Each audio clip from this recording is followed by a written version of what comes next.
What's up, people? In this video, I want to go over all the buffs and nerfs that are going to be coming with Season 2 today, and I also want to go over the new game mode that's going to be dropping as well. Let's go ahead and jump right into it. The first nerf that we need to acknowledge here is going to be the nerf to melee weapons.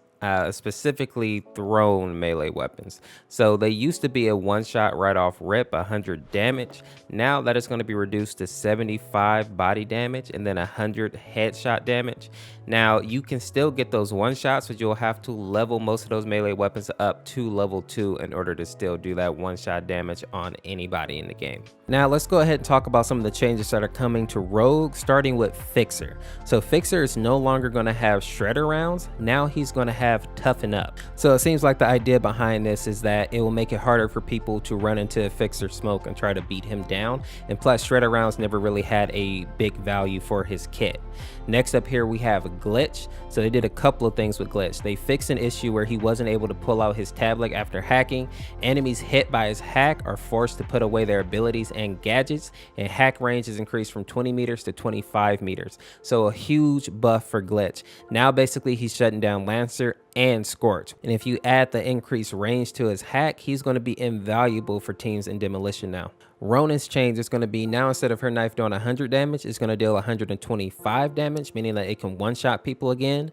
Segret now has full immunity to melee attacks when her shield is out. Now that is assuming that people are actually hitting the shield, right? If you get her from behind, it's still fine. You're still going to deal damage. Trench is now going to receive trip mines, and he's no longer going to have shredder rounds, but he's instead going to have toughen up. Having the trip mines, I think, is going to be a huge boost for Trench. It gives him a little bit more lethal potential. Right now he's in a weird spot, so hopefully this is going to help him be a great counter flanker. Now, looking at the gadget changes, we have the EMP and the sticky sensor. Basically, the EMP is going to be the same as Glitch's hack. Now when you hit somebody with an EMP grenade, their ability is shut off and their grenade is automatically put back into their holster. So this is going to be huge. It's going to make the EMP so much more valuable now. For the sticky sensor, they just fixed a ADS bug, so that's a good thing. Now looking at perks, the only perk that's really getting a big change is going to be tenacity. The cross has been increased to 8k, but they also reverted the change that they made earlier. So now it reduces incoming damage by 40% again. And this is huge because you all know getting hit by a grenade was so painful after that nerf to tenacity, because it was basically a death sentence. So I'm happy that they went ahead and reverted that change. Now, as far as the weapon changes go, a couple of things that you need to know is basically body shot damage has been increased to kind of make up for the bloom in the game, which means you'll need fewer body shots in order to get a down now. Some guns have had their headshot damage increase as well.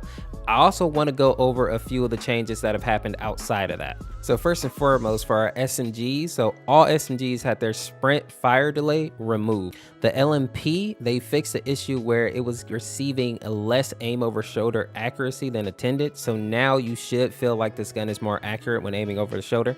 The Deadeye has had its fire rate increased from 3.23 to 3.6, which is great for the Deadeye. Still a solid weapon. 58 to the head is ridiculous. The Striker 8x10, which is Lancer's shotgun, has had its range increased from 6 meters to 6.5, meaning that you're going to be hitting a little bit harder even if you're a little further away. The Skull 6 has actually had its headshot damage reduced from 136 to 125.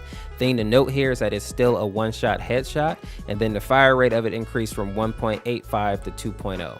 As far as pistols go, the Salvo has received a buff where it has now reduced horizontal kick, meaning that you should be able to be more accurate with this weapon. And the P12 now has its clip increased from 8 to 9 shots off the rip, which is great because the biggest issue with this gun back in the day was that it just didn't have enough bullets in the clip.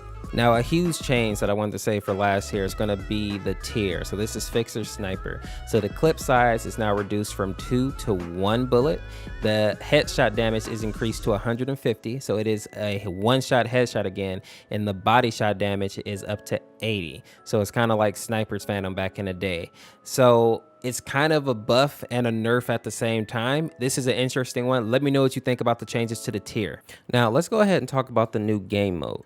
So the new game mode is called King of the Hill. Most of you are probably familiar with that, but basically it's a best of 3 4v4 respawn mode. So you'll gain points by securing and holding the control point.